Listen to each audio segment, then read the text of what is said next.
Rencontrer, raconter et inspirer. Mon nom est Jérémy Parrain. Il me fait plaisir de t'accueillir à ce nouvel épisode du podcast Sortir de l'ombre et briller. Fébrilité est le mot que j'emploierais pour caractériser ce qu'on s'apprête à vivre comme moment ensemble, puisque aujourd'hui, on est de retour en mode entrevue. Je serai accompagné au micro d'une personne inspirante, d'une personne motivante, d'une personne énergisante, d'une personne, et là, tu peux sortir tous les superlatifs que tu veux et qui ont trait à cette personne-là, lorsqu'on la voit, instantanément, on a le goût de se mettre en action. Dès qu'on l'entend, sa passion est contagieuse. L'individu, la personnalité, l'humain d'exception à la rencontre de qui je t'invite. Alors, Simon Gagnon Adam n'a pas toujours été dans cette zone assumée. Son parcours, comme celui de chaque humain, a été parsemé d'une grande quête qu'il poursuit toujours. Et c'est avec l'armure, l'uniforme du super-héros qui a la facilité à détecter le super pouvoir chez autrui, qu'il nous amène au cœur de son histoire. À votre retraite, assis dans votre chaise berçante avec vos petits-enfants sur vos genoux, quelle histoire allez-vous leur raconter lorsqu'ils vous demanderont, avec toute l'admiration du monde dans leurs grands yeux, « Grand-papa, raconte-moi ta vie. Grand-maman, parle-moi de toi. » Et sachez que vous ne pourrez pas éviter d'y répondre en mentionnant simplement que vous avez eu une vie comme tout le monde, une vie ordinaire. Les enfants ne jugent pas et savent instinctivement que chaque personne est une histoire à raconter. Bon, là, en introduction, là, je te l'ai présenté. Cet homme qui bientôt va saisir son micro et venir te bercer de sa voix est un ami que je chéris. Il y a des amitiés dans la vie qui ne sont pas nécessairement des amitiés de long terme. C'est des gens qui viennent croiser notre route d'un échange de regards. Dans notre cas, on va en parler un peu plus tard, mais c'est un câlin qui m'a fait à un moment où on ne se connaissait pas pantoute, qui est venu ancrer ce moment-là et qui m'a donné envie de découvrir davantage et au fil du temps, ça s'est placé. Mise en garde, avant qu'il prenne la parole. Mon ami Simon est une boule d'énergie. C'est une cheerleader du monde des super-héros. Euh, Là, tu entends notre voix, tu le vois peut-être pas. Si j'ai piqué ta curiosité, viens faire un tour sur ma chaîne YouTube pour voir. Il y a son environnement, lui, il y a son univers. Là.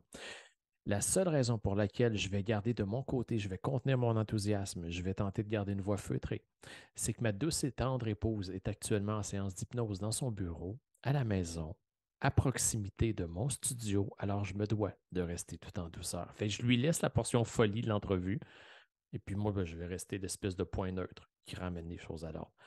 Alors, Monsieur Simon Gagnon, Adam, comment ça va, mon vieux? Ça va bien, toi? Ça va super bien. Moi, je dois me contenir dans ma boule actuellement. Là. Fait Ouais, que c'est ça, mais là, tu portes des écouteurs. Là. Fait que là, je la dérangerai pas si je suis trop intense. Là. 0-0. Ouf, j'ai peur. Ça t'appartient. Ça t'appartient. C'est en toi puis moi. C'est tout, tout, tout, tout, tout. Excellent. Simon, j'ai perçu une espèce d'hésitation quand je te présentais, quand j'ai dit, et tout ça a commencé par un câlin. Parce Je que, me rappelais pas du câlin. écoute, les vrais câlins, les câlins purs, les câlins du cœur, les câlins qu'on donne sans aucune intention, sans attendre aucun retour, là, c'est probablement un des premiers contacts que j'ai eu avec ce type de câlin-là. Et pour remettre les gens en contexte, j'étais à l'époque directeur du domaine bleu-lavande à Fitch Bay. Et une amie qu'on a, une super bonne amie qu'on a, Jannick Lausier, organisait une retraite d'écriture. Quand Jannick me contactait et me dit Jérémy, est-ce que tu accepterais de nous accueillir chez Bleu Lavande? Moi, j'étais biaisé dans ma réponse parce que je finissais de souffrir de l'écriture, de sortir de l'ombre et briller. Et je voyais là un bel exutoire pour me connecter avec des gens qui allaient être dans une énergie créative. Alors, j'ai dit oui à Yannick. Et la dose de courage que j'ai été chercher à cette retraite-là, quand Yannick m'a dit est-ce que tu veux venir présenter aux gens où tu en es rendu? Puis là, je me souviens, je me promenais avec mon portable, puis je vous montrais mes pages couverture parce que c'était tout nouveau, j'étais tout excité. Puis là, dans vos yeux, je voyais le hey, c'est vraiment cool, c'est vraiment cool. Puis je me sentais tellement loin, puis là, tout d'un coup, je me suis senti proche. Et à la fin, parce qu'on a eu quelques échanges pendant cette journée-là, mais à la fin, tu m'as fait un câlin spontané. Oh, nice. Oui. Dans les champs, je pense, ou tout près de la galerie. Je me souviens plus l'endroit exact. Ah ouais, je pense qu'on était sur la galerie, dans le fond. Puis là, tu nous avais montré justement tes maquettes de tes images de la petite étoile, puis entre autres aussi l'image de la page couverture de ton livre, C'est ça. Sortir de l'ombre et briller. Puis juste, quand j'ai vu l'image de ton livre, j'ai fait comme, ouf, comment je me sens en voyant la couverture de ton livre. Je veux me sentir comme ça quand je vais voir la couverture de mon livre. Puis j'avais trouvé ton parcours comme tellement inspirant, justement, de comment tu t'étais rendu là. Tu as écrit 2 livres en même temps. Le résultat final était tellement beau. Puis tu sais, juste comment tu t'exprimais, comment tu nous en parlais avec ta voix feutrée. Là, maintenant, je me rappelle justement que j'ai eu l'impulsion. Je veux juste te faire un câlin, man. On se connaît depuis 30 minutes, mais j'ai juste envie de te faire un câlin. Puis après ça, bon, on est resté en contact. Je me souviens que je Oui. t'avais invité parce que là, de voir cette dose de courage-là, ben, ça m'a juste donné envie de donner au suivant. Fait que je t'avais dit, ben écoute, envoie-moi tes trucs au fur et à mesure. Ce qui nous fait dire que le cadre de cette entrevue-là va se faire sur la base, évidemment, de l'écriture, parce que Simon Gagnon Adam, il n'est pas juste le Capitaine America de nos écrans. Il est un auteur du livre Epic Leadership, qui, pour ceux qui sont avec nous actuellement, le voient à l'écran. Sinon, ben, je vous invite à aller découvrir. Euh,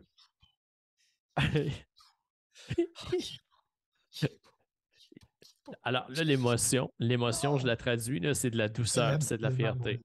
Oh Hey, my ben, God. ben là, tu viens de nommer quand tu as vu ma page couverture, tu espérais que la tienne Ouais, te fasse cet effet-là. Dis-moi, est-ce ouais. que ça a été le cas?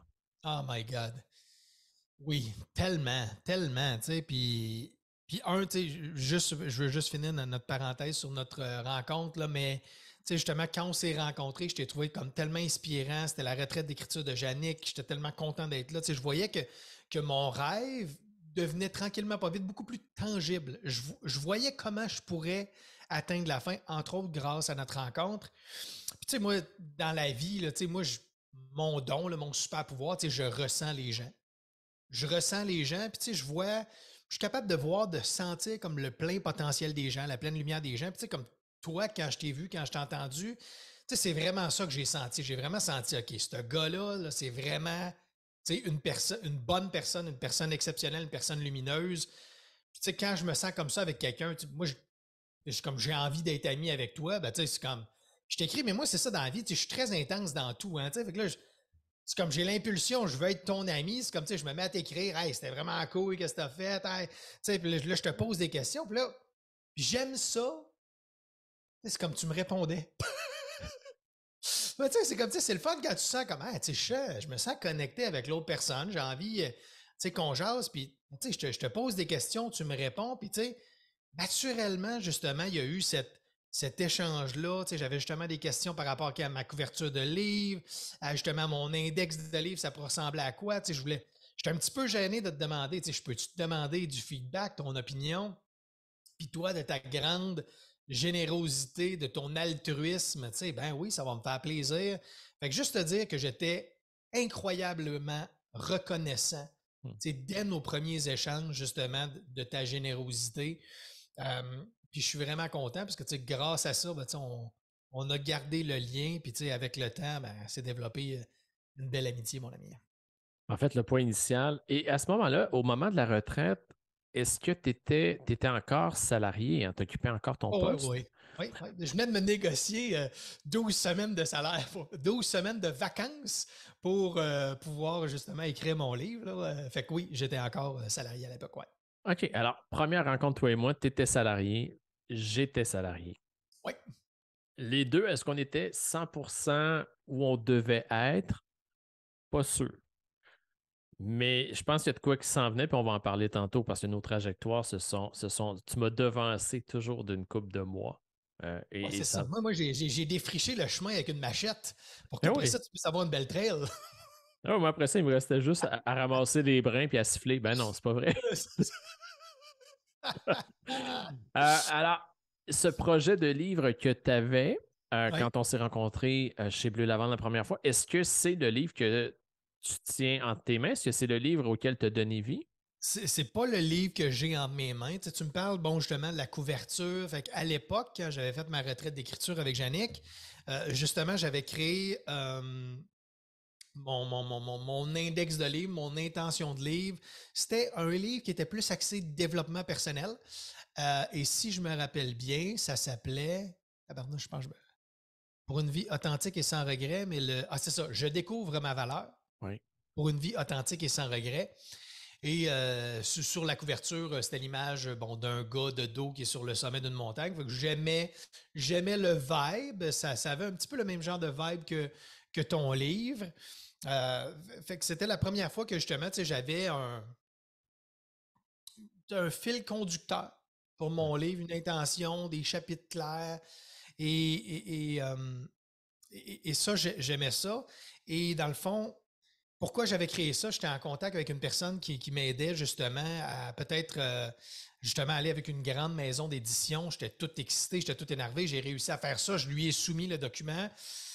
Mais malheureusement, mon document n'a pas été sélectionné pour être publié par une grande maison d'édition. Donc, petite déception en 2019, mais le projet a été mis sur le côté, puis ça m'a tout simplement dit, regarde, c'est pas le bon moment pour mon livre présentement. J'avais d'autres choses qui devaient se placer auparavant.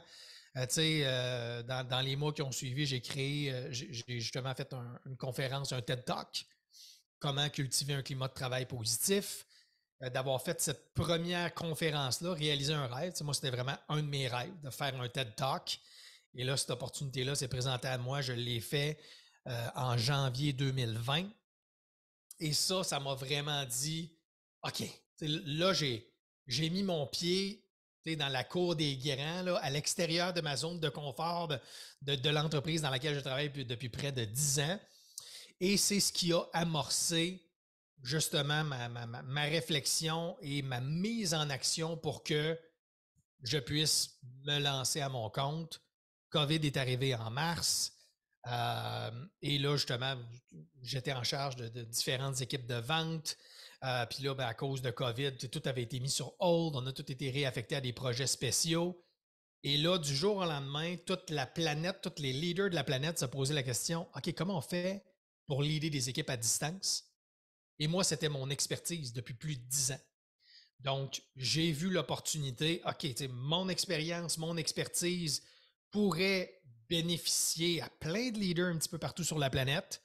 Et en plus, dans mon entreprise, j'étais comme dans un mandat temporaire. Et là, on s'apprêtait justement à recréer les organigrammes. Puis là, j'ai vraiment vu l'opportunité idéale. Pendant que là, mon rôle est moins indispensable. On est en train de recréer les organigrammes. Mieux vaut que je quitte maintenant et qu'il recrée les organigrammes sans moi pour que ça fasse le moins de dommages possible, disons. Là. Et justement, aider à rebâtir ça puis que je puisse démarrer. Puis c'est ça. Donc, en juillet 2020, c'est là que j'ai fait le grand saut. Je me suis parti à mon compte et c'était là que ce serait le point de départ pour arriver jusqu'à la création du livre 2 ans plus tard. Dans quel état d'esprit tu étais? Là, avec le recul, maintenant, c'est facile, c'est plus facile parce qu'on connaît la trajectoire, on connecte les points ensemble. Là. Mais juillet 2020, il y a une opportunité. Ouais. Tu as tout ce qu'il faut pour répondre à l'opportunité. Maintenant, c'est un saut dans le vide. Tu avais quel âge? J'avais quel âge? 38? 38? Ouais. 38. Une 38, très, très ouais. bonne situation professionnelle. Très bonne, c'est ça. Carrière de 10 ans, je suis quand même haut placé dans mon département. Je veux pas, tout le monde me connaît. J'ai des vidéos dans la formation pour tous les nouveaux employés. Puis je fais partie du programme Next Gen pour éventuellement être directeur général dans la compagnie. Donc, disons que j'avais un beau chemin là, doré devant moi là, qui faisait que c'était très, très, très difficile d'oser sortir de ce chemin-là. Disons que j'avais beaucoup à perdre. Jour 1, quand on se réveille dans sa nouvelle situation, ça ressemble à quoi? De ton côté, tu l'as vécu comment? Ben, justement, avant le jour 1, énormément de peur. Si aujourd'hui, il y a des gens qui écoutent le podcast et qui songent ça, justement, vivre de leurs rêves, se partir à leur compte, mais ils n'osent pas parce qu'ils ont des peurs, juste dire, je te comprends à 100%, j'ai affronté toutes mes plus grandes peurs ever là, avant de faire le grand saut. Donc, c'est très anxiogène d'affronter l'inconnu, de considérer tout ce que l'on peut perdre dans ce genre de changement-là. Donc, le avant, très, très, très anxiogène. Juste avant de prendre la décision, l'incertitude à la croisée des chemins devant le Y, très, très, très, très, très stressant. Beaucoup de remises en question. J'ai noirci des pages dans mon journal personnel pour tout sortir, tout comprendre comment je me sentais. Mais une fois que la décision est prise, juste là la paix s'installe. Quand la décision est prise. Et ensuite de ça, quand on communique la décision, c'est comme quand j'ai communiqué la décision à mon patron, là, ça a été un autre niveau de paix qui s'est installé parce que même mon patron, à l'époque, m'a dit, garde, je te comprends parfaitement, c'est clair que c'est le bon timing pour toi, je crois en ton projet, je vais t'encourager, je peux-tu faire quelque chose pour toi? Fait que ça, c'était comme aussi, oh yes! Ça, c'est comme, ça, c'est le fun en plus de sentir le support. Fait que, justement, prendre la décision, partager la décision, ça a été un autre grand pas. Et le jour 1, c'était comme face à, je dirais, une page blanche, dans le sens que tout est possible. Tout est possible, puis je dirais, pas juste une page blanche. Pour moi, juillet 2020, moi, l'été, je fais de la course, ça m'aide, là, justement, à sortir toute l'anxiété, puis à se sentir vivant, puis plein d'énergie. Puis vraiment, comment je me sentais, puis comment je le vivais, c'est ça. C'est comme si j'avais une trail que je pouvais courir, que je pouvais aller explorer, et vraiment, tout était possible sur ce chemin-là. Je pouvais courir aussi loin que je voulais, à la vitesse que je voulais, prendre les embranchements que je voulais. Fait que mon jour 1, c'est vraiment comme ça que je me sentais. Comme le chemin où tout était possible. À partir de là, parce que là, les gens, je t'ai présenté tout à l'heure, mais te connaissent sans te connaître, là. Au moment où on se parle, en fait, pas vrai. À ce jour 1-là, cette page blanche, évidemment, ben, papier-crayon, tu as donné vie à ce qui fait qui t'es devenu aujourd'hui, à ce qui te caractérise, à ce qui te définit. Ouais. Concrètement, pour les gens qui nous écoutent, qu'est-ce que tu fais actuellement? Qu'est-ce que tu offres? Là, tu parles aujourd'hui ou tu parles en juillet 2020? En juillet 2020, et parce qu'on va revenir à la progression. À ce moment-là, quand tu as commencé, là, le plan de match, c'était quoi? En juillet 2020, j'offrais rien. Dans le sens que, j'avais rien à vendre. La seule chose, mon intention, c'était, je devais donner. Il faut comprendre quelque chose, là, la réalité de la vie. Là. Simon Gagnon-Adam, quand il était au sein d'une grande entreprise, puis qu'il avait un titre prestigieux de directeur régional d'un des départements qui était très important dans la compagnie, veut pas, une grande partie de mon identité venait avec ce titre, ce statut social et ses rôles et responsabilités. Mais le jour 1 que je suis parti à mon compte, Simon Gagnon-Adam, là, en tant qu'entrepreneur, qui est-il? Personne connaît Simon Gagnon-Adam en dehors de ce contexte, de cette grande boîte-là, parce que cette identité-là n'existait pas encore. J'avais beau être un maître dans mes anciens rôles et responsabilités. Dans mon rôle d'entrepreneur, j'étais à mon jour 1. J'étais un bébé entrepreneur. Donc ça, j'étais parfaitement conscient que c'était ma nouvelle réalité. Donc, je ne voulais pas partir avec des acquis que, hey, j'étais un big shot, avant dans la grande entreprise, fait que, je vais être un big... Non, pas en tout, là. J'étais très conscient que je partais en bas de l'échelle de l'entrepreneuriat et que je devais gravir les échelons, bâtir ma crédibilité. Donc, le jour 1, la seule chose que j'offrais, c'est que j'ai créé un groupe Facebook qui s'appelle la Ligue des leaders légendaires. Et mon intention pendant les mois, dans le fond, tous les mois de l'été jusqu'à la rentrée, c'était de donner gratuitement du contenu, des trucs, des astuces tous les jours. Donc, tous les jours, justement, je créais une vidéo, une courte vidéo où que je donnais des trucs concrets, que ce soit comment avoir une promotion, comment mobiliser les membres de son équipe, comment communiquer avec plus d'influence. C'est vraiment des trucs et astuces que je sais que les leaders d'équipe pouvaient avoir besoin. Mais aussi, veux pas, moi, je connaissais juste les leaders d'équipe au sein de l'entreprise dans laquelle je travaillais. Et là, moi, je sortais de ça. Là, je sortais de cet univers, de cette petite boîte, d'une entreprise. Et là, je devais m'ouvrir au monde pour savoir, OK, en dehors de cette entreprise-là, c'est quoi la réalité? C'est quoi les défis des autres leaders, des autres entreprises, des autres industries? Donc, oui, je partageais des vidéos avec ce que je connaissais et ce que je savais qui pouvait aider les gens, mais mon intention était aussi de comprendre la réalité en dehors de cette entreprise. Je voulais apprendre sur les défis des autres leaders. Donc, ça a été une belle période d'apprentissage pendant les mois qui ont suivi. De moi, je partageais, mais je posais des questions aussi pour apprendre.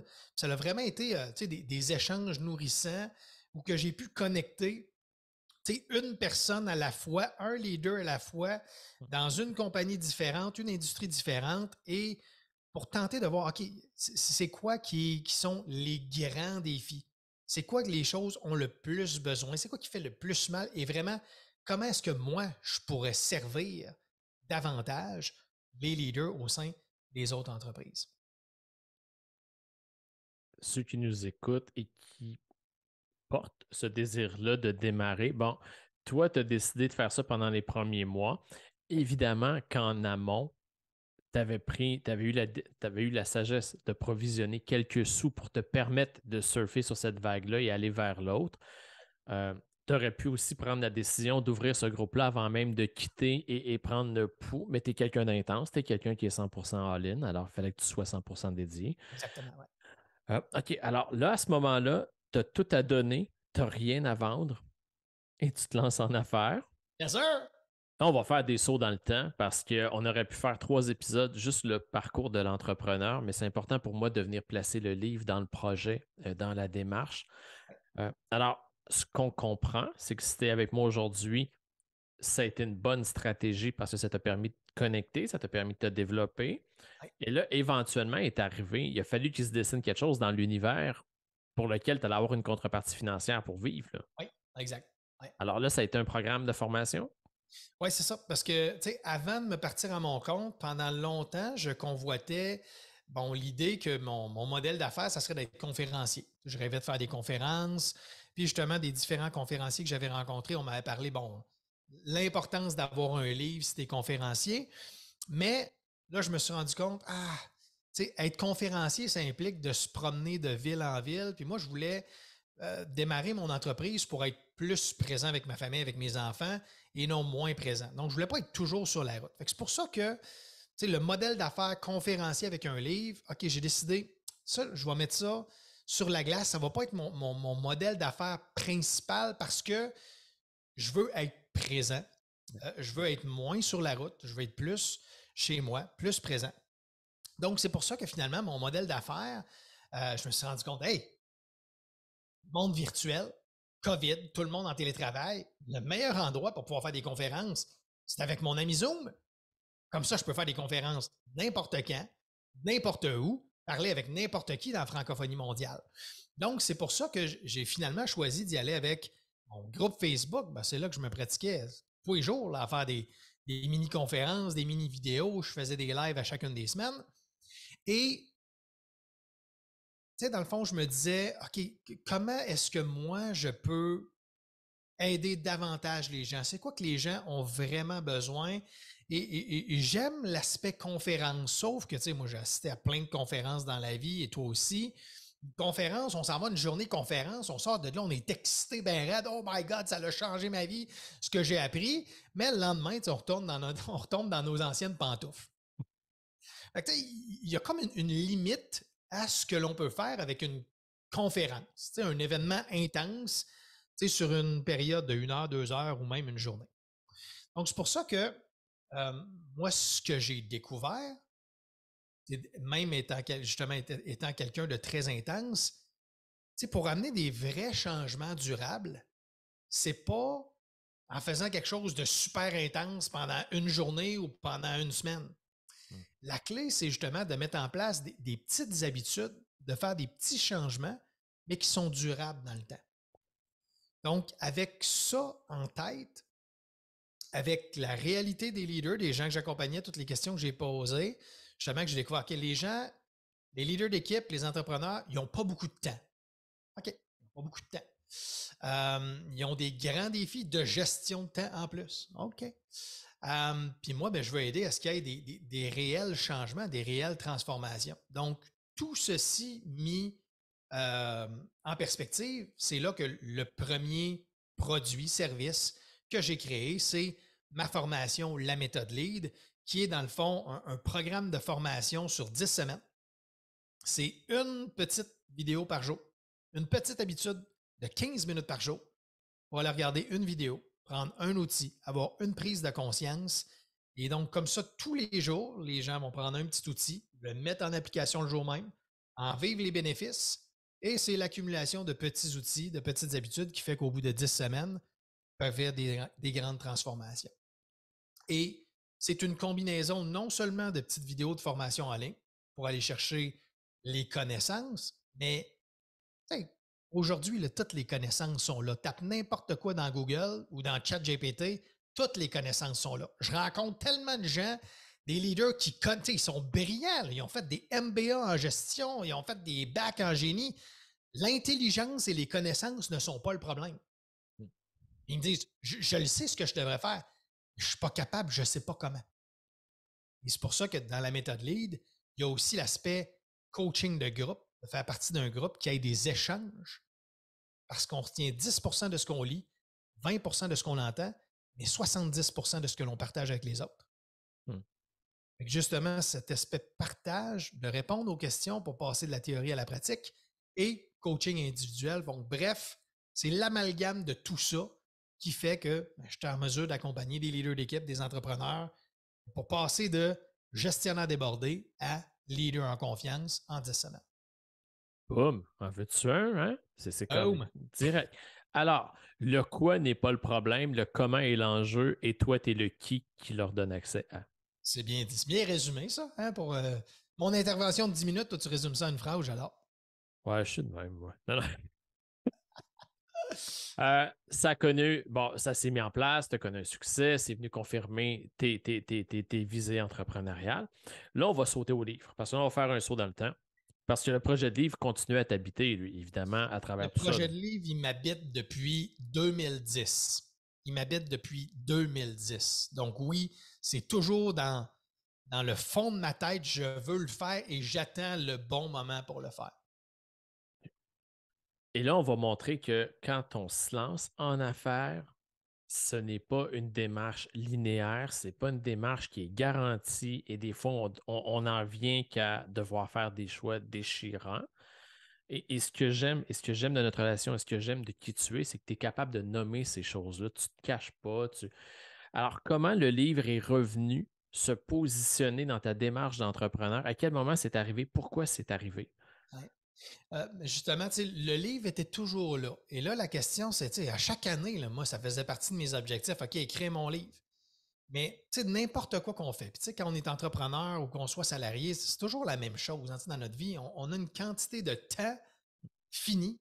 On a une quantité d'énergie finie. Et la question, c'est toujours où est-ce que je peux faire le meilleur investissement de mon temps et de mon énergie? Et veux pas, écrire un livre, c'est merveilleux, mais c'est pas parce que tu écris un livre que les gens vont l'acheter. Il faut que tu en parles de ton livre pour que les gens l'achètent. Donc, tu sais, écrire un livre, c'est pas, t'écris un livre, wow, tu sais, le succès, il vient, puis t'es millionnaire. Pas pantoute. Il n'y a pas grand monde qui se rende riche à écrire un livre, tu sais. Donc, tout ça pour dire que le projet était là, mais en chaque début d'année, quand je faisais justement mes objectifs annuels, la question était, est-ce que le livre, c'est le meilleur investissement de mon temps et mon énergie pour aider à la croissance de ma business? Parce que veux pas, moi, je veux servir le plus grand nombre de gens possible. Je veux aider le plus grand nombre de gens possible. Donc, quel est le moyen pour atteindre cet objectif-là? Et là, au courant des premières années, j'ai eu d'autres projets. Justement, j'ai créé la méthode Lead. J'ai voulu, justement, avec ton aide, je m'étais trouvé mon ghostwriter pour pouvoir écrire mon livre. Puis pour ceux qui ne savent pas c'est quoi un ghostwriter, moi, je ne peux pas dire que j'écris bien. Assurément, dans la qualité de mon français, là, mes anglicismes, toutes ces affaires-là.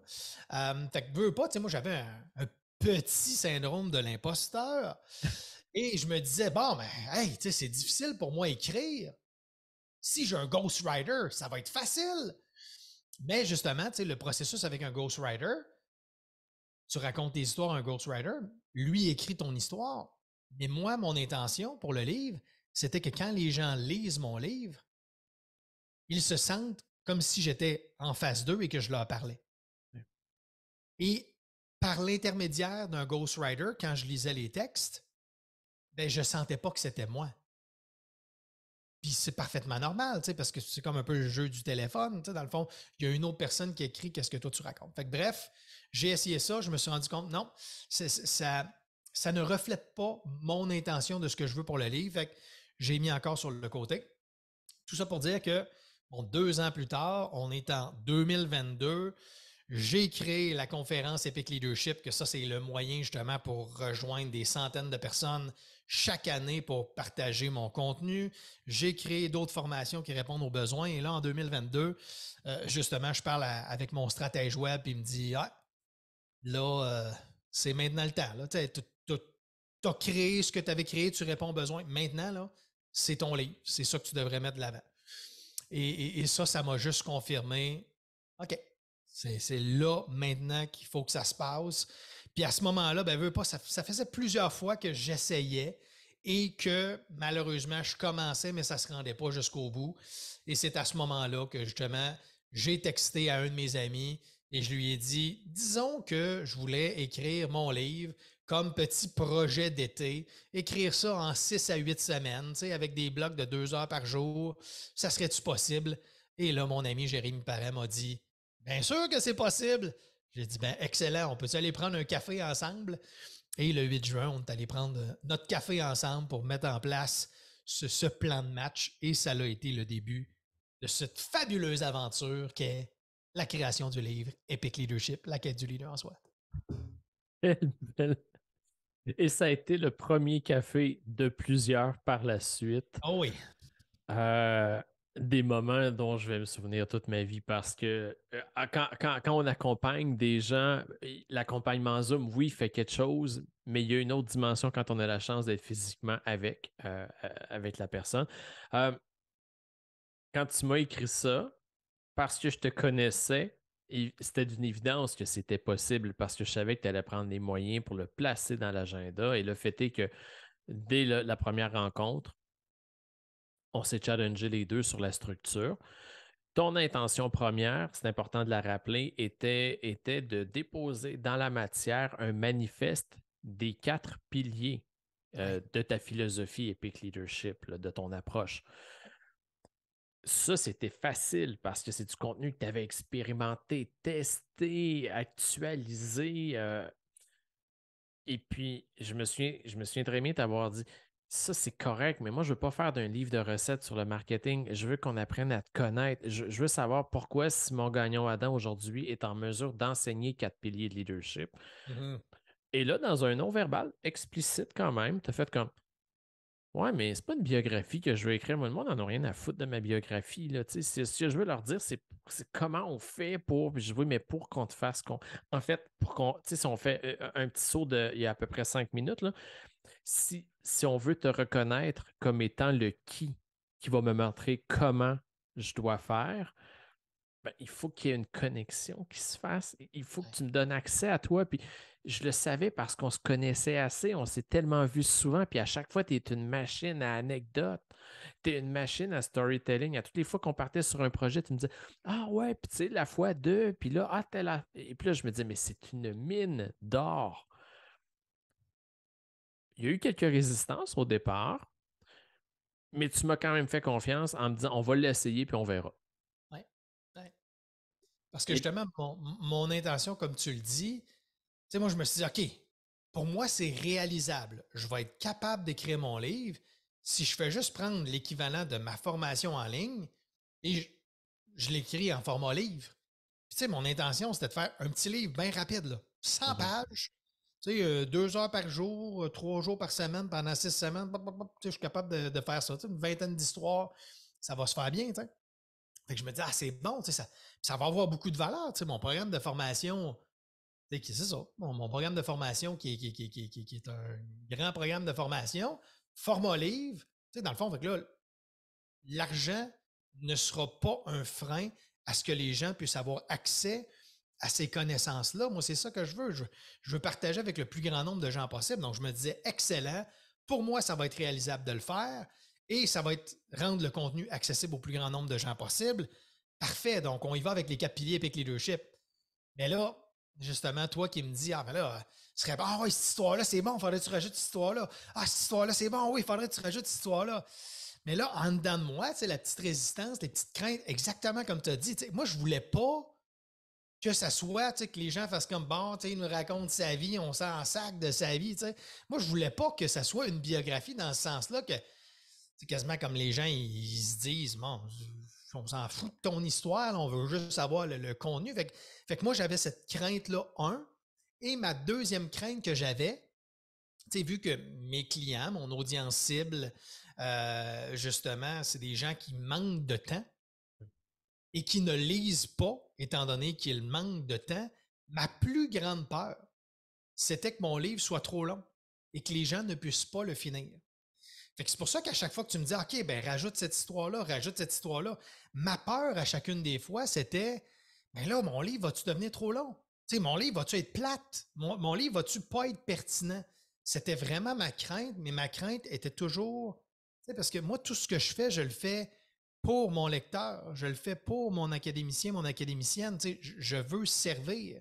Fait que je veux pas rajouter de l'information qui va être du bruit, qui va être de la distraction, qui va empêcher, qui va nuire. Fait que c'est pour ça que à l'intérieur de moi, c'était les craintes et c'est pour ça que j'étais tellement reconnaissant de t'avoir comme guide sur ce chemin parce que tu m'aidais à faire la différence entre qu'est-ce qui était une crainte légitime et qu'est-ce qui était juste un doute non fondé et tu m'as justement encouragé à choisir les bonnes histoires, qu'est-ce qui faisait du sens, à créer ce fil conducteur pour que, exactement comme tu l'as dit, que le livre ne soit pas juste un livre de recettes sur le leadership. C'est dans le fond, c'est pas moi qui te dis hey, fais ci, fais ça. Puis non, moi, dans le fond, c'est un partage et ce que tu m'as amené, puis j'en suis vraiment reconnaissant, amener toutes les histoires qui expliquent comment j'ai pu arriver à créer ces 4 piliers Epic Leadership. Mais aujourd'hui, c'est qu'est-ce qui fait que je suis tellement, tellement fier de ce livre. Chacun des mots qui est écrit, chacune des phrases qui est écrite, je peux expliquer pourquoi elle est là. Et chacune de ces petites histoires a sa raison d'être dans le but de pouvoir aider, de pouvoir servir le lecteur, la lectrice.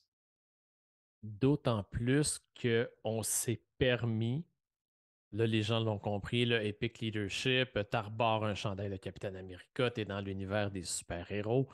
On s'était questionné aussi comment on fait migrer dans cet ouvrage-là où il y a des piliers de leadership, où on va intercaler d'histoires personnelles, comment on fait rentrer le monde des super-héros.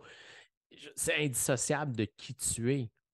Mais entre te rencontrer, le comprendre, et si j'ai jamais la chance de te rencontrer et tenir un livre entre mes mains, il y a comme un bout de connexion qui me manque. des fois pour bien apprécier. Alors là, c'était quand même pas si évident de trouver le filigrane qui nous amènerait à tout le faire. Ouais. Et tu l'as fait, là. Bon, on a réussi à le faire. On a réussi à le faire parce qu'on a un livre entre nos mains. Mais c'est vrai que, puis pour moi, tout est question de dosage. Hein? Tout est question de dosage. Puis ça, on s'entend. Je veux pas, j'ai bâti ma business, mon branding, avec le monde des super-héros. Puis en règle générale, là, tu parles de leadership, tu fais affaire avec des leaders d'équipe dans des grandes compagnies, des entrepreneurs. Quelqu'un qui se déguise en super-héros, rapidement, ça pourrait être perçu comme c'est une joke puis c'est pas sérieux cette affaire-là. Donc, c'est pour ça que le dosage est important parce que, veux pas, ça fait partie de mon branding parce que c'est moi pour vrai. Quelqu'un qui me rencontre dans la rue, là, il y a de très fortes chances que je vais porter un T-shirt de super-héros. Pourquoi? Parce que je m'habille de même tous les jours, semaine, fin de semaine. C'est ça que j'aime. That's it. Et ben, dans tout ce que je fais, dans tout ce que j'enseigne, moi, ce qui me fait triper, c'est d'aller à un film de super-héros le jour de sa sortie. Moi, c'est ce qui me rend heureux dans la vie. Moi, je suis dans tout, sur Facebook, là, tout ce qui passe dans mon fil d'actualité Facebook, c'est tous les différents groupes de Marvel, DC, Star Wars. Fait qu'il y a plein de memes, de films de super-héros. Puis, dès qu'il y a en début d'année les calendriers de tous les films de super-héros au courant d'une année, moi, mon agenda, il est fait en fonction de ça. J'écoute un film de super-héros, puis là, je vais checker dans mon calendrier c'est quoi le next, puis j'ai hâte au prochain. Ma vie est. Les points, les points cardinaux sont les sorties de films de super-héros. Tout ça pour dire que ça fait partie de moi. Et dans justement cet amour, cette passion des films de super-héros, moi, je vais écouter un film de super-héros. Je ne l'écoute pas juste avec l'intention de me divertir. J'écoute toujours les films avec la question, c'est quoi la morale à retirer de ce film-là? Qu'est-ce que je peux en retirer? Ensuite de ça, je vais pouvoir l'utiliser comme exemple pour partager mon contenu. Donc, le livre était dans cette intention-là. Comment utiliser les analogies, les métaphores des différents films de super-héros qui ont marqué ma vie, ma jeunesse, mon parcours? C'est quoi les leçons que j'en ai tirées? Et dans le fond, ben, c'est ça un peu le livre. Dans le fond, c'est parsemé d'histoires, de petites métaphores, de petits exemples pour faire le lien. Puis pour moi, Capitaine America, pourquoi Capitaine America, le bouclier et tout? Ben, pour moi, entre autres, chacun des super-héros a des forces uniques, un talent unique, incarne des valeurs. Et pour moi, Capitaine America, c'est le leader rassembleur. C'est le héros valeureux, le leader valeureux que j'ai toujours voulu incarner. Et donc, pour moi, Capitaine America, c'est comme mon alter ego. C'est ce que j'aspire à être. C'est ce que j'aspire à incarner au quotidien. Et ben, c'est justement, le livre permet de tout partager ces petites anecdotes, ces petits liens que je fais entre les valeurs qu'on retire dans les films de super-héros et justement ben, les valeurs que le leader doit incarner dans son quotidien, malgré tous les défis qui viennent avec les rôles et responsabilités d'être leader d'une équipe, d'être entrepreneur. Pour prendre, parce que tu en parles partout, tu en parles sur scène, tu en parles partout où tu es emmené à le faire. Et on va prendre un mini raccourci intellectuel sur le thème des super-héros. Mais tu parles souvent, tu as nommé super pouvoir. Alors là, Capitaine America, mais Batman, tout le monde a sa particularité, a ce qu'il transporte. Tu as nommé aussi tout à l'heure en parlant de moi que rapidement, tu vas voir le potentiel chez l'autre, tu vas voir la lumière, tu vas voir l'espèce d'étincelle. Veux-tu juste nous parler de le super-héros, son pouvoir, le super-héros solitaire, les obstacles qui se présentent, les méchants? En fait, c'est toutes les corrélations qu'on peut faire rapidement. Là. Ah ouais, avec plaisir. C'est ça, dans le fond. Moi, tout l'univers des super-héros, pour que je le partage dans mon livre, puis je le partage dans tout ce que je fais, encore une fois, il y a sa raison d'être. Tout est là pour une raison. Et pour moi, dans tous les films de super-héros, il y a deux grandes trames principales. La première trame, c'est tout super-héros a un talent unique, a un don unique. Donc, Capitaine America, c'est la super force. Il va avoir son bouclier. Thor, justement, c'est le dieu du tonnerre qui va avoir son marteau. Donc, chacun des super-héros a son super-pouvoir. Mais peu importe le super-pouvoir, à quel point le super-héros ou la super-héroïne est fort ou est forte, ils vont toujours rencontrer un ennemi, un méchant, qui est plus fort qu'eux. Et la deuxième trame dans tout film de super-héros, c'est qu'ils doivent s'entourer de héros aux forces complémentaires. Et c'est quand ils s'entourent de héros aux forces complémentaires qu'ils peuvent surmonter n'importe quel défi, n'importe quel obstacle. Donc, pour moi, l'essence du leadership peut se résumer avec ces deux grandes trames-là. C'est l'importance que chacun des leaders découvre le leader en soi. C'est quoi mon pouvoir? C'est quoi ma mission? C'est quoi qui me rend unique? Comment est-ce que je peux contribuer à créer un monde meilleur? Et une fois qu'on découvre ça, cette zone de génie, et pour moi, j'utilise zone de génie parce que zone de génie implique que c'est une zone. Ça a des limites. On a tous et toutes des forces uniques, mais on a tous et toutes des faiblesses.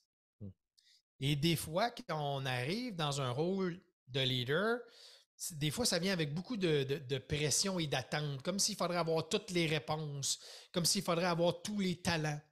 Et ça peut être très anxiogène quand on se met cette pression sur les épaules de devoir être en mesure de faire tout.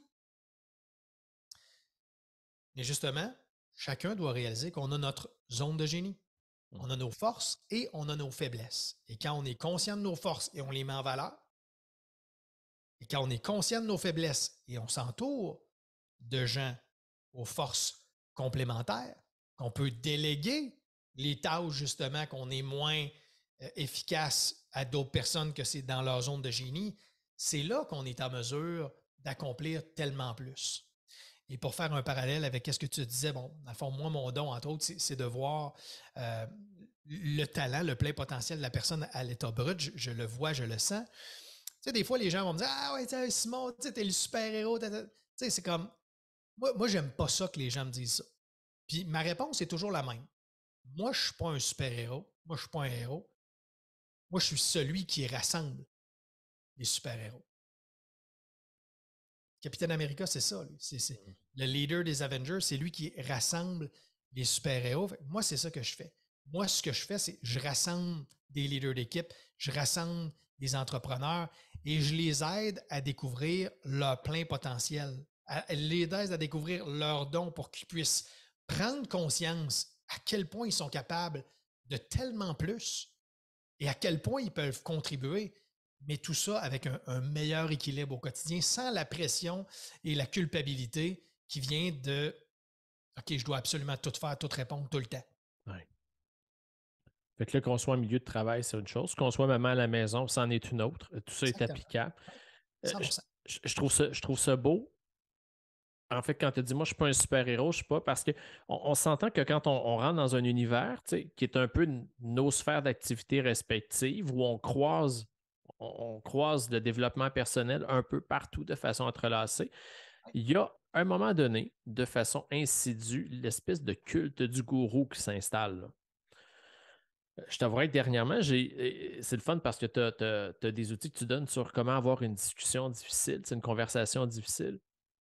Mais dernièrement, il y a une personne qui est venue à moi, puis ça se voit dans les yeux, là, remplie d'admiration. En fait, et elle me remet tout le pouvoir entre les mains en me disant Jérémy, c'est toi le gardien de phare, c'est toi le gardien de phare, c'est toi qui nous guide. Et après quelques interventions, je n'ai pas eu le choix que de dire tu sais quoi? Moi, je ne suis pas le gardien des phares, je suis le gardien de mon phare. Ma job à moi, là, c'est m'assurer que ma lumière à brique reste allumée et de te montrer que c'est possible de le faire. Par l'exemple, si je prends toutes les bonnes décisions, si je fais ce que j'ai à faire, je réussis à le faire, mais j'ai des faiblesses aussi. Toi, ta responsabilité, c'est de s'assurer que ton phare brille. C'est pas moi qui va faire la job, ça t'appartient. Là.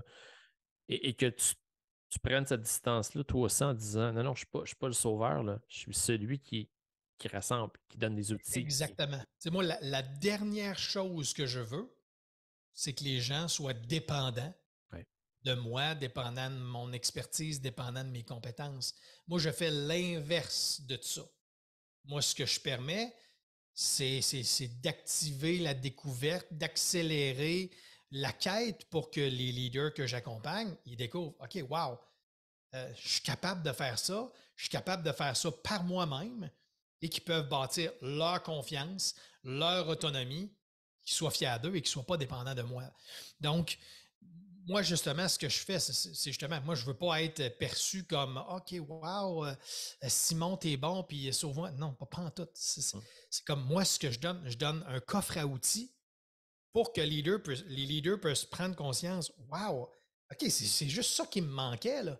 Puis je suis capable de faire ça par moi-même, puis ils partent avec le coffre à outils. Fait que moi, il n'y a rien qui me rend plus heureux que, justement, leader, justement, j'ai eu des beaux messages au courant des dernières semaines. Des leaders que j'ai accompagnés il y a 1 an, il y a 2 ans, et qui me racontent tout ce qu'ils ont réussi à créer depuis. Ça, c'est la plus belle chose du monde. On s'attend, on était ensemble 10 semaines. Moi, je leur ai donné un coffre à outils. Mais qu'est-ce qu'ils ont fait après ça pendant 2 ans? C'est 100% eux qui ont été en mesure de ça. Et qu'est-ce qu'ils ont réussi à accomplir, qui sont heureux, qui ont réussi à avoir du fun au travail, qui ont pu bâtir leur dream team, qui ont du fun. C'est comme ça, c'est l'affaire la plus haute sur la terre, de savoir que ton travail a contribué à ça. Moi, quand j'aide un leader, pourquoi j'ai choisi ça? Pourquoi j'ai choisi cette niche-là? Mes clients idéaux, c'est ça. C'est moi, j'aide une personne. Cette personne-là, après ça, par elle-même, elle va avoir un impact positif dans la vie de 5, 10, 15, 20, 50, 100 personnes. Puis, on s'entend, là, je ne reçois pas, c'est comme le monde, ils ne m'écrivent pas toutes les semaines pour me dire « Wow, Simon, merci ». Non, c'est comme, j'ai pas besoin de ça. C'est comme un message 2 ans plus tard, puis comme de voir « Wow, la personne est rendue là », ça me rend tellement heureux. Et pour moi, c'est ma façon de contribuer à créer un monde meilleur, un leader à la fois, en permettant à un leader à la fois de se sentir plus confiant, de se sentir plus confiante, et que eux, de leur côté, puissent contribuer à créer un monde meilleur et inspirer d'autres personnes à faire la même chose, à développer leur plein potentiel, à avoir confiance et à contribuer à créer un monde meilleur. Et c'est comme ça que, tu sais, on extrapole 1 an, 5 ans, 10 ans, 20 ans plus tard, collectivement, on a eu un impact significatif dans la vie de plusieurs personnes. Ça, on va arrêter là parce que c'est facile de continuer. Et là, je suis énervé en plus. Ah, ouais, puis t'es énervé quand même réservé, là. Tu te contiens, je le vois, là. Ça s'entend, là. Ça pourrait être encore plus fou. On ne parlera pas de ce qu'on retrouve dans le livre, parce que ce qu'on veut, c'est que les gens le découvrent. Quand j'accompagne les auteurs, je leur dis, si tu donnes une conférence, raconte-moi pas ce qu'il y a dans ton livre, raconte-moi la démarche, raconte-moi les aboutissements, raconte-moi comment ça aide à. Par contre, je vais nommer des choses en espérant, en ayant la conviction même que ça va avoir le goût. Mais dans ton livre, parce que là, on voit l'homme, on voit l'homme qui rayonne, mais tu as nommé à quelques occasions depuis le début de l'entrevue anxiété. On ne dira pas pourquoi. Les gens iront découvrir pourquoi.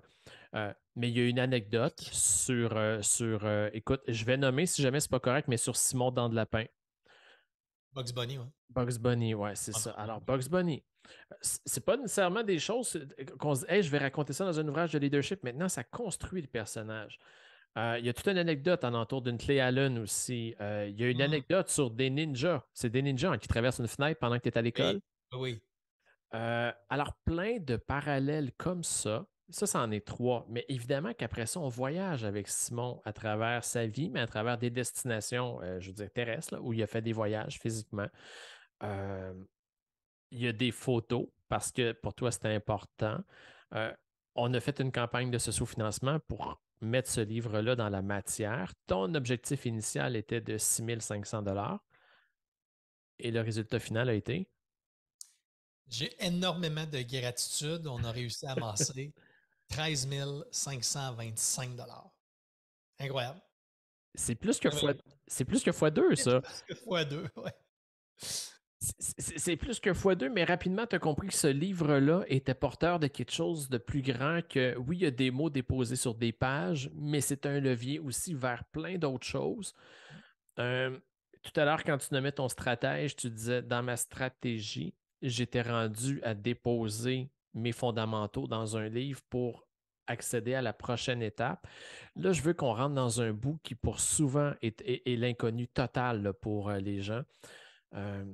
Dans un exercice d'écriture, l'atelier d'écriture que j'ai offert en avril, on a eu du fun dans tabarouette. J'ai emmené les gens dans 3 exercices et c'était l'exercice du lancement, un lancement de livre.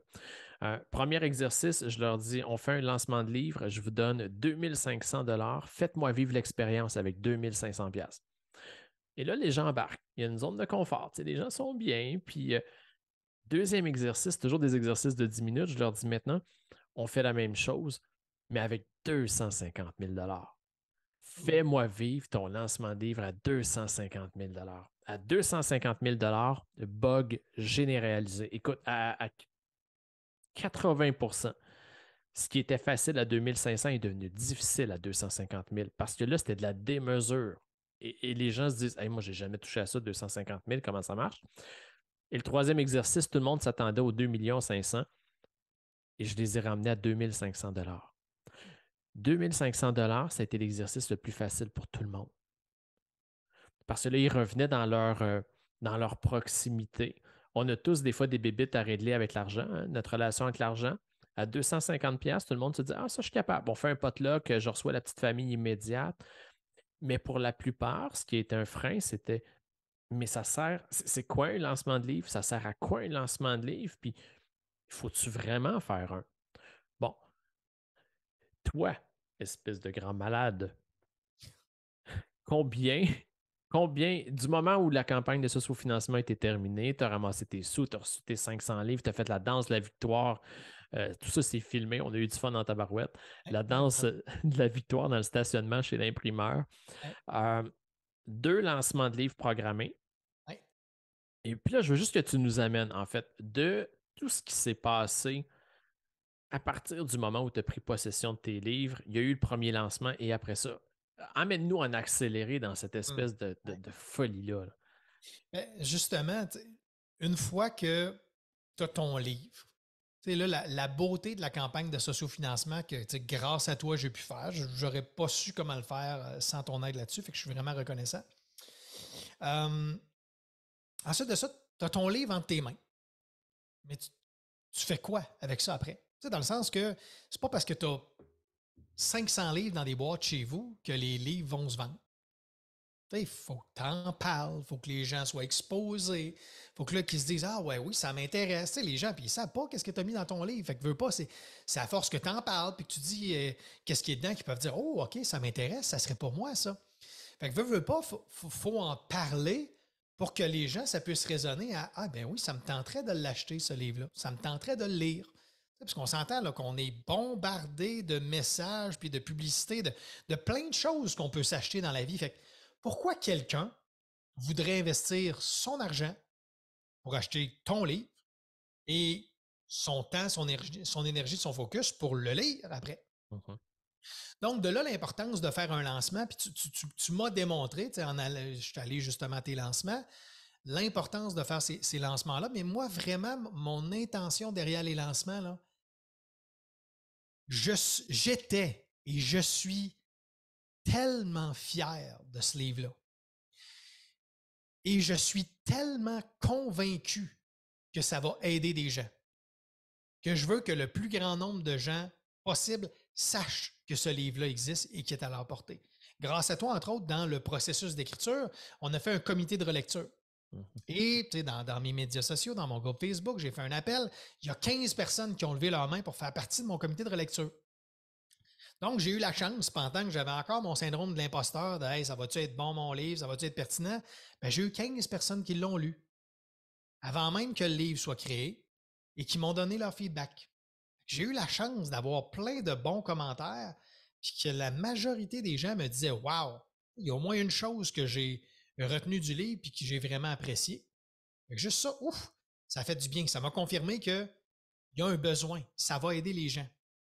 Mais j'ai aussi eu beaucoup de feedback constructif qui m'a aidé à construire la version finale et que là, la version finale, j'étais tellement confiant que ça serait sur la coche grâce au feedback de mes lecteurs que j'ai toutes pris en considération.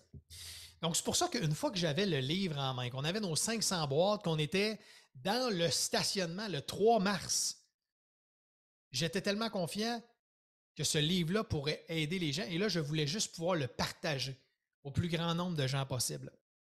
Et déjà, c'était pour moi la réalisation d'un rêve, d'avoir ce livre-là entre mes mains. Mais là, moi, il faut juste comprendre là, que là, moi, je suis dans la vibe de réaliser mes rêves. Là, et moi, le graphiste qui a fait ma page couverture, j'ai pris le graphiste que c'est la compagnie que tous les posters de films que tu vois à l'extérieur des cinémas, ben, c'est cette compagnie-là qui fait les posters de films de cinéma. Je les ai choisis, entre autres, pour que la couverture de mon livre, ça a comme un peu le vibe d'une couverture, un poster de film de cinéma. Et là, on est dans notre brainstorm de ça va être quoi nos événements de lancement. Et là, dans tous les différents brainstorms, vient l'idée de hey, et si on faisait le lancement dans une salle de cinéma? C'est comme moi, c'est mon rêve. Là, juste d'avoir mon nom là, sur le poster d'un film de Marvel, ou que je sois d'un figurant justement d'un film de Marvel. Hey, je pourrais comme réaliser ce rêve-là. Là, que j'aille mon poster affiché devant un cinéma, mon nom devant, et que je fasse ma conférence, mon événement de lancement dans une salle de cinéma, que je projette sur un écran géant ma présentation. Donc là, moi, j'aime que tout fasse du sens. Donc, mon lancement à Sherbrooke, c'était ça. C'était la réalisation de mon rêve. Ce rêve-là de petit cul de hey, j'aimerais ça avoir mon film au cinéma un jour. Ben là, c'est mon lancement de livre qui parle d'univers de films de super-héros. On fait ça dans un cinéma, à la maison du cinéma. La salle est épique. Il va y avoir 30, 40, 50 personnes qui viennent partager avec moi, que je vais pouvoir leur partager le processus d'écriture du livre et tout ce qu'il y a dans mon livre. Encore une fois, je tiens à le dire, le but de mon livre, c'est pas de dire que moi, je suis exceptionnel et je suis un super-héros. C'est l'inverse.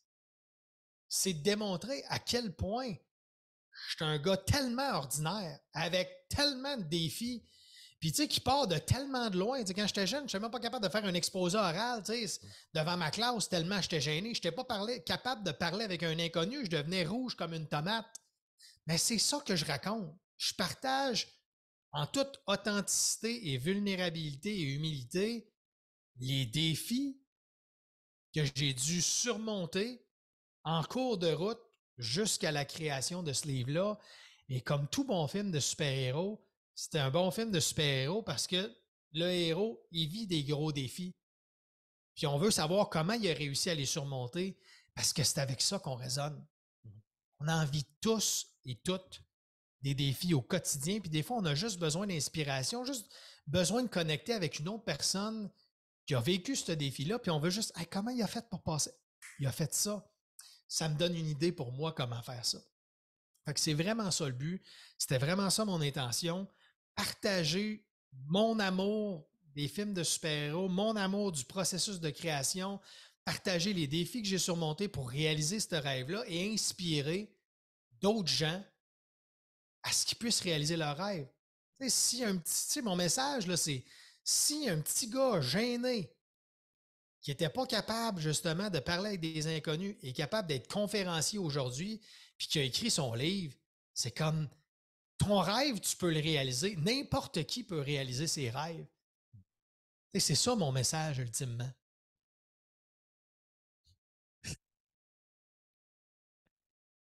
C'est ce que j'étais là, j'y étais. J'ai vu les gens dans la salle. Ce que tu nous livres là, actuellement au micro, c'est ce que tu nous as livré dans la place. C'est cette énergie-là qui t'habite. Ça, c'était le tome 1 de ton lancement. Il y avait une seconde étape de prévu sur ton itinéraire. Deuxième lancement, mais à Québec cette fois-là. Ouais. Et là, c'était pas la même démarche, c'était pas nécessairement la même intention, c'était pas la même énergie. Exact. Là, je sais pas pourquoi, mais quand tu as dit ça, là, j'ai la chair à poil puis je suis ému. Là. C'est ça. Tu sais, encore une fois, moi, toute l'intention, donner du sens, la symbolique, pour moi, c'est super important. Tu sais. Les gens pourraient penser que je suis superficiel à cause de ce que tu vois là, mais tu sais, pour moi, vraiment, chaque action, il y a toujours une intention derrière, puis tout doit avoir son sens. Fait que mon lancement à Sherbrooke, l'intention était de partager cet univers expérientiel, tu sais, c'est du cinéma, puis de partager cet amour-là. Mais mon lancement à Québec, c'était vraiment, tu sais, moi, je suis natif de Québec. Fait que mon lancement à Québec était avec cette symbolique-là, tu sais, c'est vraiment the origin story. Tu sais, où tout a commencé. C'était au magasin d'électronique de mon oncle, Maison Adam. C'est là que mon histoire de mon livre a commencé. Mon premier emploi, justement, au public, où j'ai fait ma première crise d'anxiété tellement j'avais peur d'être exposé à des inconnus, tellement j'avais peur de parler en public. Et que grâce à ça, j'ai eu mon premier rendez-vous chez le psychologue qui a amorcé toute la connaissance de moi, la quête du leader en soi. Donc, justement, ce lancement-là était très symbolique, très intime, tu sais, chez moi, avec mes amis, ma famille, d'enfance, de partager ces moments-là, tu sais, dans ma jeunesse qui était très intense et marquant pour moi, mais justement de partager aussi ce premier grand défi-là que j'ai affronté, mais c'est aussi grâce à Maison Adam qui m'a offert ma première opportunité de faire une conférence, justement, à l'époque pour vendre des systèmes sans maison, mais c'est grâce à cette expérience-là que j'ai pu découvrir que j'avais ce don-là. Ouais. Derrière ma plus grande peur de parler en public, j'avais ce don-là, j'avais cette capacité-là de pouvoir m'exprimer devant une foule et d'influencer positivement les gens. Et c'est grâce à ça que j'ai pu le découvrir et qu'ensuite de ça, ben, pendant les années qui ont suivi, la question qui m'obsédait, c'est comment est-ce que je peux utiliser davantage ce talent-là pour contribuer positivement justement à créer un monde meilleur, à aider davantage de gens. Donc, c'est pour ça que ce lancement-là était vraiment important pour moi. Puis juste d'avoir le support de ma famille, mon oncle, ma tante, qui m'ont ouvert les portes du magasin, qui m'ont connecté dans les médias, que j'ai pu aller faire une entrevue à Choix Radio X.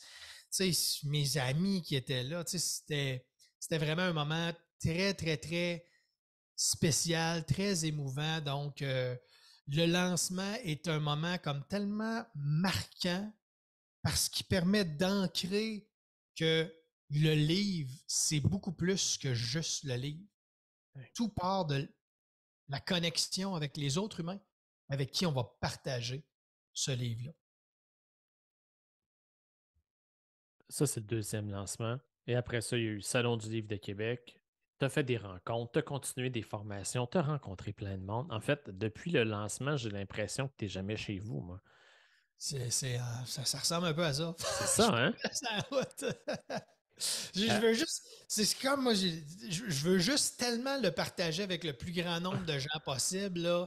C'était vraiment ça ma mission au courant des dernières semaines et des derniers mois. Je voulais propager la bonne nouvelle avec le plus grand nombre de gens possible, que le livre puisse voyager dans tous les quatre coins du Québec. Et c'est pour ça que physiquement, je voulais aller rencontrer les. Tu sais, sérieusement, il n'y a rien qui me rend plus heureux là, que de donner mon livre entre les mains d'une autre personne, de signer une dédicace, de donner un petit message personnalisé pour l'autre personne qui est devant moi. Donc, c'est vraiment un plaisir de pouvoir aller rencontrer les gens et justement partager ces messages-là avec les gens qui s'intéressent.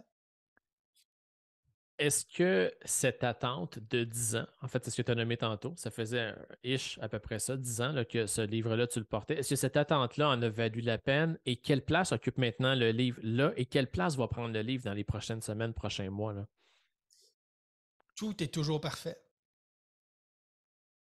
Le livre est arrivé au bon moment, au bon endroit. Fallait que ça attende 13 ans. Si ça a arrêté, si je l'aurais publié il y a 10 ans, il y a 5 ans, Le livre ne serait pas ce qu'il est aujourd'hui. Je ne l'incarnerais pas aussi profondément, intensément que qu'est-ce qui est là. Donc, l'univers a fait que je devais attendre 13 ans avant qu'il puisse être la version que je suis aussi fier aujourd'hui. Et justement, pour moi, c'est comme la fondation pour l'évolution de justement mon entreprise, mon message, où c'est que je veux l'apporter.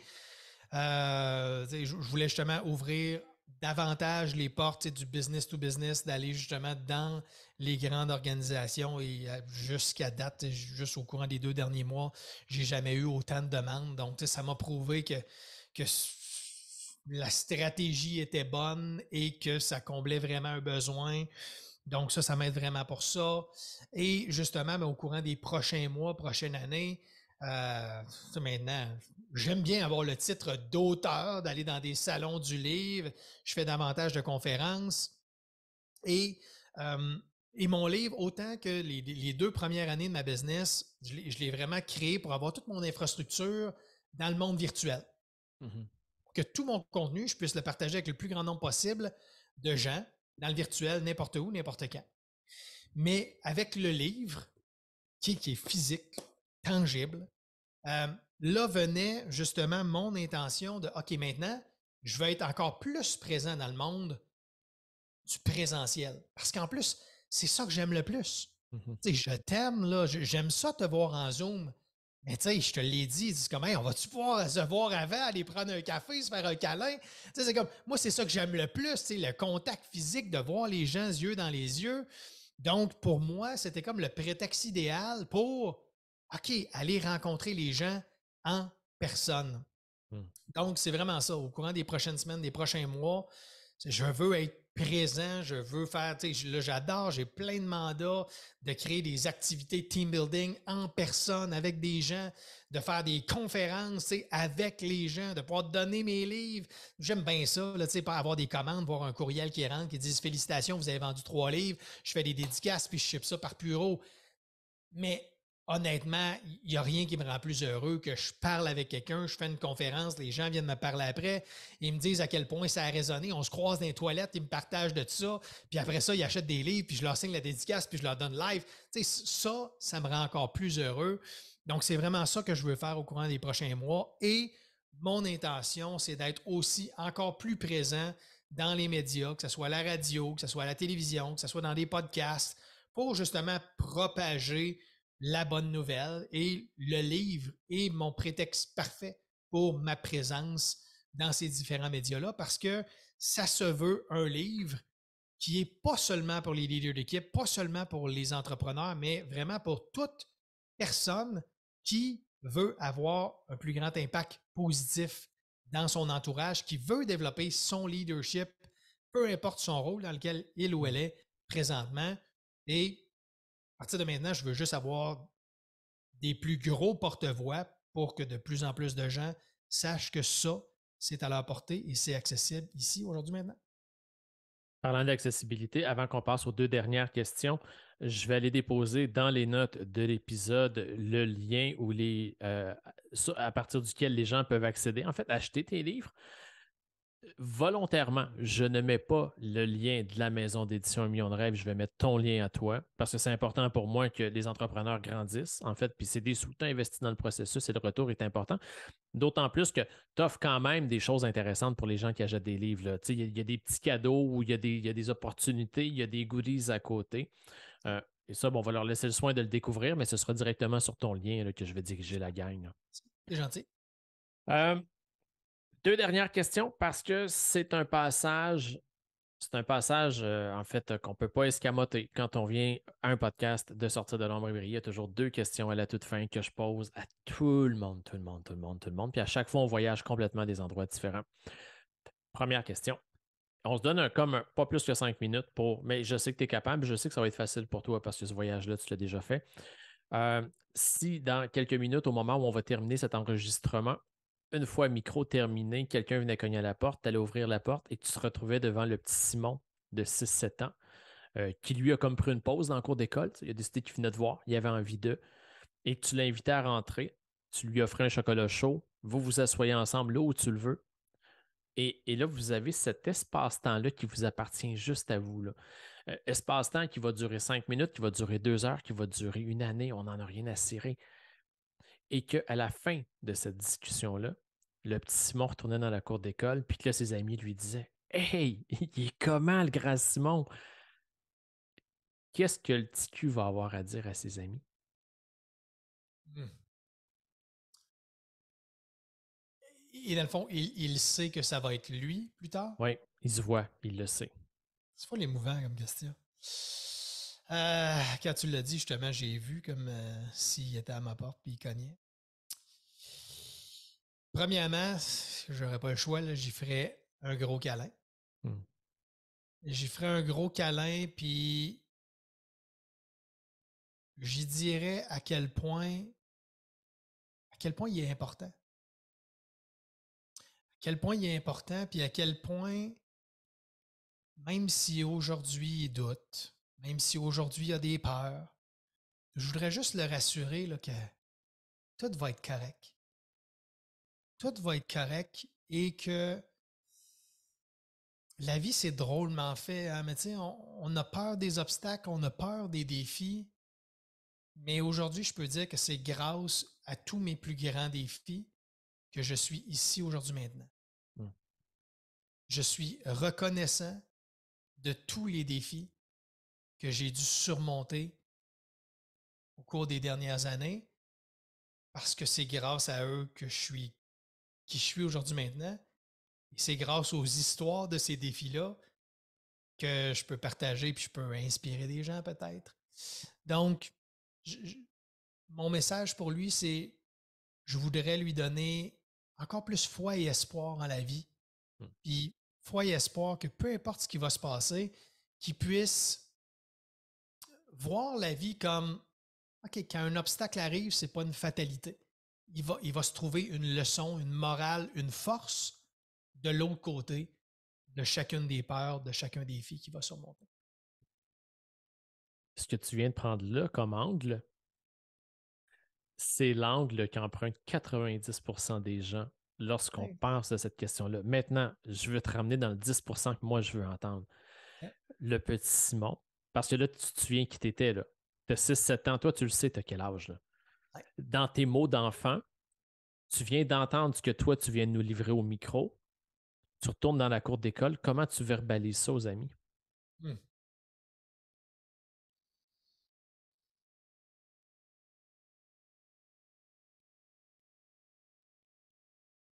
Et ça vient brasser un peu plus. Comment je verbalise ça aux amis? On pourrait dire c'est intéressant comme question parce que justement, quand j'étais jeune, toutes mes différentes peurs puis tous mes différents complexes faisaient que j'avais tendance à m'éloigner des gens puis à penser que j'avais pas d'amis puis à aller me cacher dans les toilettes. Puis, je pense que ça me donnerait davantage courage d'aller parler avec des amis. Hmm. Parce que lui, le petit prout, là, ça a l'air de rien, là, mais il sort de chez vous. Il a vu que le bouclier de Capitaine America, il a vu qu'il y a le marteau de Thor, il a vu que le masque d'Iron Man, il a vu que tu t'habilles avec des chandails Capitaine America. C'est fou, là. Fais juste imaginer l'image frappante du petit prout qui te voit actuellement. C'est comme. Fait que lui, il repart en se disant hey, tout est possible. Puis, by the way, je suis un beau bonhomme, je suis intelligent, je suis sympathique, j'ai réussi, manifestement. Et, et, et là, tout ce que tu nous as raconté, probablement, il va faire écho. Là. On va prendre l'autre spectre maintenant. Je t'emmène de l'autre côté complètement. À 115 ans, parce que, écoute, la médecine évolue. Hein? 115 ans, tu es sur ton lit de mort, juste avant de prendre ton dernier grand souffle, celui qui te fait passer de l'autre côté. D'un claquement de doigts, je te permets, à 115 ans, de faire un voyage dans le temps et venir te voir aujourd'hui. Alors, quel message tu as pour toi? À 115 ans? Oui. Le À Simon 115 115 ans, ans? là, qu'est-ce qu'il vient dire au Revient. Simon d'aujourd'hui? Sur le chemin qui lui reste, sur ce qui se présente à lui. Là.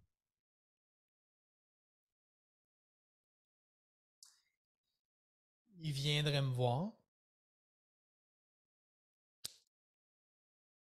Puis, il me féliciterait d'avoir osé prendre les décisions difficiles que j'ai dû prendre pour être ici, pour mettre les fondations en place, pour pouvoir paver le chemin des prochaines années. Puis il me dirait, toutes tes décisions difficiles, tu les as prises pas à la légère. Tu as pesé le pour et le contre de chacune de ces décisions-là et tu t'es assuré justement qu'elles étaient faites pour les bonnes intentions, avec de nobles intentions, pour ton bien-être, ton mieux-être et ceux des gens autour de toi. Et c'est la bonne chose que tu as faite et que tu as gardé cette intention derrière toutes tes actions. C'est ce qui t'a permis de surmonter tous les défis, tous les obstacles qui sont arrivés par la suite. Puis, je veux pas te donner trop de détails parce que je veux pas que tu t'enfles la tête puis tout, puis je veux que tu restes humble, puis je veux que tu continues de faire les choses pour la bonne raison, en écoutant bien ton ressenti du présent. Mais je veux juste te dire que ton intention, tes aspirations d'avoir un impact positif dans le monde, tu es très heureux de ce que tu as réussi à accomplir. Tu es très fier de ce que tu as réussi à accomplir. Puis les gens autour de toi aussi sont reconnaissants de ce que tu as réussi à accomplir. C'est beau, hein? Puis probablement que pour venir te voir, il va avoir sorti de son tiroir son vieux T-shirt vintage de Capitaine America. Avec une coupe de trous dedans et un petit peu d'énervé. Et dernière question en conclusion, et là c'est tout à fait léger, mais qu'est-ce qu'on peut te souhaiter de plus beau pour la suite des choses, mon ami? Qu'est-ce qu'on peut me souhaiter? Vraiment juste que il y ait le plus grand nombre de gens possible, qui sachent mon livre, mes différentes formations, conférences, que ça existe. Qu'il y ait le plus grand nombre de gens aussi qui veulent m'aider à propager la bonne nouvelle, qui ressentent que mon intention est noble et qui veulent m'aider à devenir des ambassadeurs, des ambassadrices de mon message, de mes outils pour en partager avec le plus grand nombre de gens possible pour que ça puisse avoir un impact positif dans la vie des gens. Donc, tous ceux et celles qui veulent m'aider à propager la bonne nouvelle, à partager mon message, ça va être grandement apprécié.